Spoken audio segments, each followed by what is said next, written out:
Chapter 14. The End. Life at the Three Chimneys was never quite the same after the old gentleman came to see his grandson. Although they now knew his name, the children never spoke of him by it, at any rate, when they were by themselves. To them he was always the old gentleman, and I think he had better be the old gentleman to us too. It wouldn't make him seem any more real to you, would it, if I were to tell you that his name was Snooks or Jenkins, which it wasn't. And, after all, I must be allowed to keep one secret. It's the only one. I have told you everything else, except what I am going to tell you in this chapter, which is the last. At least, of course, I haven't told you everything. If I were to do that, the book would never come to an end, and that would be a pity, wouldn't it? Well, as I was saying, life at Three Chimneys was never quite the same again. The cook and the housemaid were very nice. I don't mind telling you their names. They were Clara and Ethelwyn. But they told Mother they did not seem to want Mrs. Viney, and that she was an old muddler. So Mrs. Viney came only 2 days a week to do washing and ironing. Then Clara and Ethelwyn said they could do the work all right if they weren't interfered with, and that meant that the children no longer got the tea and cleared it away and washed up the tea things and dusted the rooms. This would have left quite a blank in their lives, although they had often pretended to themselves and to each other that they hated housework. But now that Mother had no writing and no housework to do, she had time for lessons. And lessons the children had to do. However nice the person who is teaching you may be, lessons are lessons all the world over, and at their best are worse fun than peeling potatoes or lighting a fire. On the other hand, if Mother now had time for lessons, she also had time for play, and to make up little rhymes for the children as she had used to do. She had not had much time for rhymes since she came to Three Chimneys. There was one very odd thing about these lessons. Whatever the children were doing, they always wanted to be doing something else. When Peter was doing his Latin, he thought it would be nice to be learning history like Bobby. Bobby would have preferred arithmetic, which was what Phyllis happened to be doing, and Phyllis, of course, thought Latin much the most interesting kind of lesson, and so on. So one day, when they sat down to lessons, each of them found a little rhyme at its place. I put the rhymes in to show you that their mother really did understand a little how children feel about things, and also the kind of words they use, which is the case with very few grown-up people. I suppose most grown-ups have very bad memories, and have forgotten how they felt when they were little. Of course, the verses are supposed to be spoken by the children. Peter. I once thought Caesar easy pap. How very soft I must have been. When they start Caesar with a chap, he little know what that will mean. Oh, verbs are silly, stupid things. I'd rather learn the dates of kings. Bobby. The worst of all my lesson things is learning who succeeded who, in all the rows of queens and kings, with dates to everything they do, with dates enough to make you sick. I wish it was arithmetic. Phyllis. Such pounds and pounds of apples fill my slate, what is the price you'd spend? You scratch the figures out until you cry upon the dividend. I'd break the slate and scream for joy if I did Latin like a boy. This kind of thing, of course, made lessons much jollier. It is something to know that the person who is teaching you sees that it is not all plain sailing for you, and does not think that it is just your stupidness that makes you not know your lessons till you've learned them. Then, as Jim's leg got better, it was very pleasant to go up and sit with him and hear tales about his school life and the other boys. There was one boy, named Pa, of whom Jim seemed to have formed the lowest possible opinion, and another boy named Wigsby Minor, for whose views Jim had a great respect. Also there were 3 brothers named Paley, and the youngest was called Paley Turts, and was much given to fighting. Peter drank in all this with deep joy, and Mother seemed to have listened with some interest, for one day she gave Jim a sheet of paper on which she had written a rhyme about Pa, bringing in Paley and Wigsby by name in a most wonderful way, as well as all the reasons Jim had for not liking Pa, and Wigsby's wise opinion on the matter. Jim was immensely pleased. He had never had a rhyme written expressly for him before. He read it till he knew it by heart, and then he sent it to Wigsby, who liked it almost as much as Jim did. Perhaps you may like it too. The new boy. His name is Pa. He says that he is given bread and milk for tea. He says his father killed a bear. He says his mother cuts his hair. He wears galoshes when it's wet. I've heard his people call him Pet. He has no proper sense of shame. He told the chaps his Christian name. He cannot wicket-keep at all. He's frightened of a cricket ball. He reads indoors for hours and hours. He knows the names of beastly flowers. He says his French just like Mossoo. Beastly stuck-up thing to do. He won't keep cave, shirks his turn, and says he came to school to learn. He won't play football, says it hurts. He wouldn't fight with Paley turds. He couldn't whistle if he tried, and when we laughed at him he cried. Now Wigsby minor says that Pa is only like all new boys are. I know when I first came to school I wasn't such a jolly fool." Jim could never understand how Mother could have been clever enough to do it. To the others it seemed nice, but natural. You see, they had always been used to having a mother who could write verses like the way people talk, even to the shocking expression at the end of the rhyme, which was Jim's very own. Jim taught Peter to play chess and draughts and dominoes, and altogether it was a nice, quiet time. Only Jim's leg got better and better, and a general feeling began to spring up among Bobby, Peter, and Phyllis that something ought to be done to amuse him, not just games, but something really handsome. But it was extraordinarily difficult to think of anything. "It's no good," said Peter, when all of them had thought and thought till their heads felt quite heavy and swollen. "If we can't think of anything to amuse him, we just can't, and there's an end of it. Perhaps something will just happen of its own accord that he'll like." "Things do happen by themselves sometimes, without your making them," said Phyllis, rather as though, usually, everything that happened in the world was her doing. "I wish something would happen," said Bobby dreamily. "Something wonderful." And something wonderful did happen exactly 4 days after she had said this. I wish I could say it was 3 days after, because in fairy tales it is always 3 days after that things happen. But this is not a fairy story, and besides, it really was 4 and not 3, and I am nothing if not strictly truthful. They seemed to be hardly railway children at all in those days, and as the days went on, each had an uneasy feeling about this which Phyllis expressed one day. "I wonder if the railway misses us," she said plaintively. "We never go to see it now." "It seems ungrateful," said Bobby. "We loved it so when we hadn't anyone else to play with." "Perks is always coming up to ask after Jim," said Peter, "and the signalman's little boy is better. He told me so." "I didn't mean the people," explained Phyllis. "I meant the dear railway itself."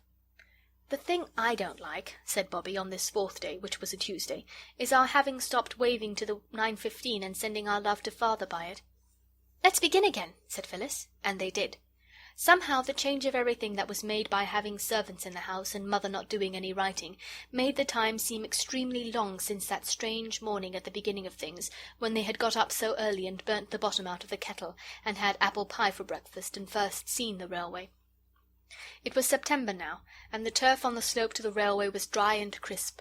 Little long grass spikes stood up like bits of gold wire, frail blue harebells trembled on their tough, slender stalks, gypsy roses opened wide and flat their lilac-coloured discs, and the golden stars of St. John's wort shone at the edges of the pool that lay half-way to the railway.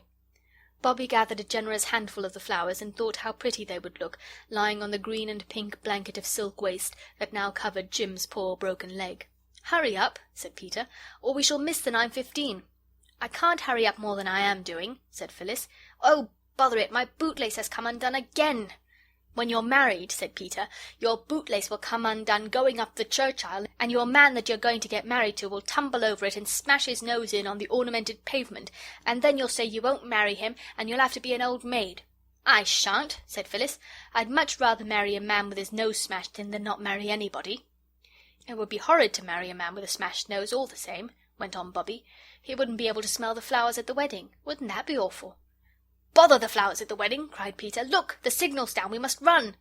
They ran, and once more they waved their handkerchiefs, without at all minding whether the handkerchiefs were clean or not, to the 9:15. "Take our love to Father!" cried Bobby, and the others too shouted, "Take our love to Father!" The old gentleman waved from his first-class carriage window. Quite violently he waved, and there was nothing odd in that, for he always had waved. But what was really remarkable was that from every window handkerchiefs fluttered, newspapers signalled, hands waved wildly. The train swept by with a rustle and a roar. The little pebbles jumped and danced under it as it passed, and the children were left looking at each other. "Well," said Peter. "Well," said Bobby. "Well," said Phyllis. "What on earth does that mean?" asked Peter, but he did not expect any answer. "I don't know," said Bobby. "Perhaps the old gentleman told the people at his station to look out for us and wave. He knew we should like it." Now, curiously enough, this was just what had happened. The old gentleman, who was very well known and respected at his particular station, had got there early that morning, and had waited at the door where the young man stands holding the interesting machine that clips the tickets, and he had said something to every single passenger who passed through that door. And after nodding to what the old gentleman had said, and the nods expressed every shade of surprise, interest, doubt, cheerful pleasure, and grumpy agreement, each passenger had gone on to the platform and read one certain part of his newspaper. And when the passengers got into the train, they had told the other passengers who were already there what the old gentleman had said, and then the other passengers had also looked at their newspapers and seemed very astonished and mostly pleased.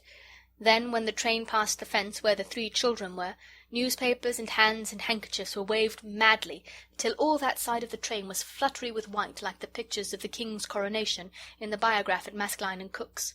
To the children it almost seemed as though the train itself was alive, and was at last responding to the love that they had given it so freely and so long. "It is most extraordinarily rum," said Peter.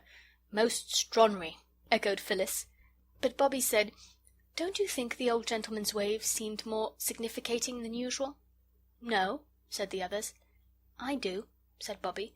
"I thought he was trying to explain something to us with his newspaper." "Explain what?" asked Peter, not unnaturally. "I don't know," Bobby answered, "but I do feel most awfully funny. I feel just exactly as if something was going to happen." "What is going to happen," said Peter, "is that Phyllis's stocking is going to come down." This was but too true. The suspender had given way in the agitation of the waves to the 9:15. Bobby's handkerchief served as first aid to the injured, and they all went home. Lessons were more than usually difficult to Bobby that day. Indeed, she disgraced herself so deeply over a quite simple sum about the division of 48 pounds of meat and 36 pounds of bread among 144 hungry children that Mother looked at her anxiously. "Don't you feel quite well, dear?" she asked. "I don't know," was Bobby's unexpected answer. "I don't know how I feel. It isn't that I'm lazy. Mother, will you let me off lessons today? I feel as if I wanted to be quite alone by myself." "Yes, of course I'll let you off," said Mother, "but—" Bobby dropped her slate. It cracked just across the little green mark that is so useful for drawing patterns round, and it was never the same slate again. Without waiting to pick it up, she bolted. Mother caught her in the hall, feeling blindly among the waterproofs and umbrellas for her garden hat. "What is it, my sweetheart?" said Mother. "You don't feel ill, do you?" "I don't know," Bobby answered a little breathlessly. "But I want to be by myself and see if my head really is all silly and my inside all squirmy twisty." "Hadn't you better lie down?" Mother said, stroking her hair back from her forehead. "I'd be more alive in the garden, I think," said Bobby. But she could not stay in the garden. The hollyhocks and the asters and the late roses all seemed to be waiting for something to happen. It was one of those still, shiny autumn days when everything does seem to be waiting. Bobby could not wait. "I'll go down to the station," she said, "and talk to Perks and ask about the signalman's little boy." So she went down. On the way she passed the old lady from the post office, who gave her a kiss and a hug, but rather to Bobby's surprise, no words except "God bless you, love," and, after a pause, "Run along, do."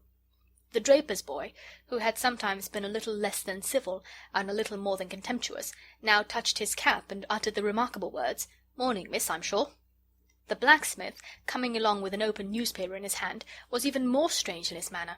He grinned broadly, though, as a rule, he was a man not given to smiles, and waved the newspaper long before he came up to her, and as he passed her he said, in answer to her "Good morning," "Good morning to you, missy, and many of them. I wish you joy, that I do." "Oh," said Bobby to herself, and her heart quickened its beats. "Something is going to happen. I know it is. Everyone is so odd, like people are in dreams." The station-master wrung her hand warmly. In fact, he worked it up and down like a pump-handle. But he gave her no reason for this unusually enthusiastic greeting. He only said, "The 11:54's a bit late, miss. The extra luggage this holiday time," and went away very quickly into that inner temple of his into which even Bobby dared not follow him. Perks was not to be seen, and Bobby shared the solitude of the platform with the station cat. This tortoise-shell lady, usually of a retiring disposition, came to-day to rub herself against the brown stockings of Bobby, with arched back, waving tail, and reverberating purrs. "Dear me," said Bobby, stooping to stroke her, "how very kind everybody is to-day. Even you, Pussy." Perks did not appear until the 11:54 was signalled, and then he, like everybody else that morning, had a newspaper in his hand. "Hallo," he said, "here you are. Well, if this is the train, it'll be smart work. God bless you, my dear. I see it in the paper, and I don't think I was ever so glad of anything in all my born days." He looked at Bobbie a moment, then said, "One I must have, miss, and no offence, I know, on a day like this here." And with that he kissed her, first on one cheek and then on the other. "You ain't offended, are you?" he asked anxiously. "I ain't took too great a liberty. On a day like this, you know." "No, no," said Bobbie. "Of course it's not a liberty, dear Mr. Perks. We love you quite as much as if you were an uncle of ours. But on a day like what?" "Like this here," said Perks. "Don't I tell you I see it in the paper?" "Saw what in the paper?" asked Bobbie. But already the 11:54 was steaming into the station, and the station master was looking at all the places where Perks was not, and ought to have been. Bobbie was left standing alone, the station cat watching her from under the bench with friendly golden eyes. Of course, you already know exactly what was going to happen. Bobbie was not so clever.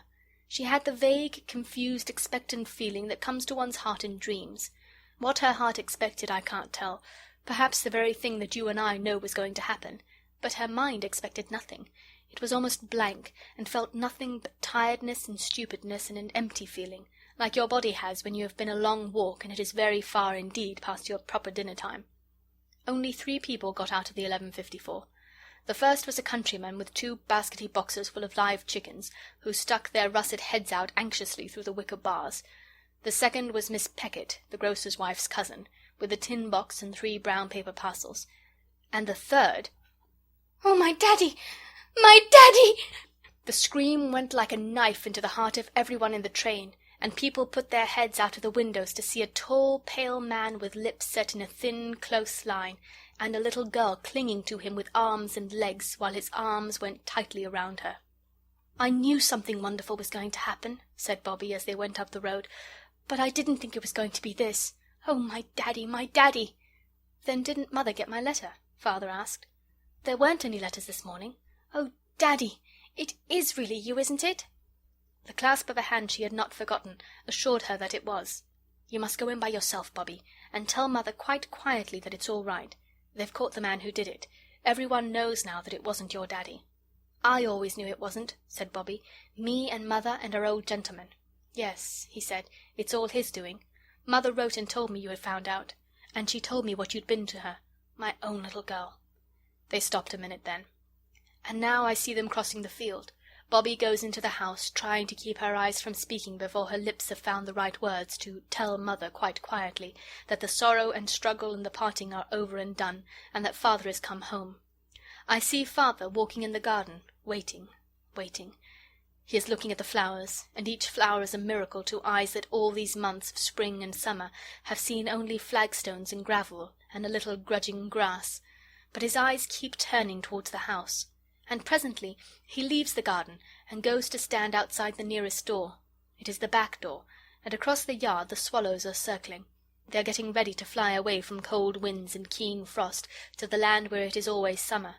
They're the same swallows that the children built the little clay nests for. Now the house door opens. Bobbie's voice calls, "Come in, Daddy, come in." He goes in, and the door is shut. I think we will not open the door or follow him. I think that just now we are not wanted there. I think it will be best for us to go quickly and quietly away. At the end of the field, among the thin gold spikes of grass and the harebells and gypsy roses and St. John's wort, we may just take one last look over our shoulders at the white house where neither we nor anyone else is wanted now. End of chapter 14. End of The Railway Children.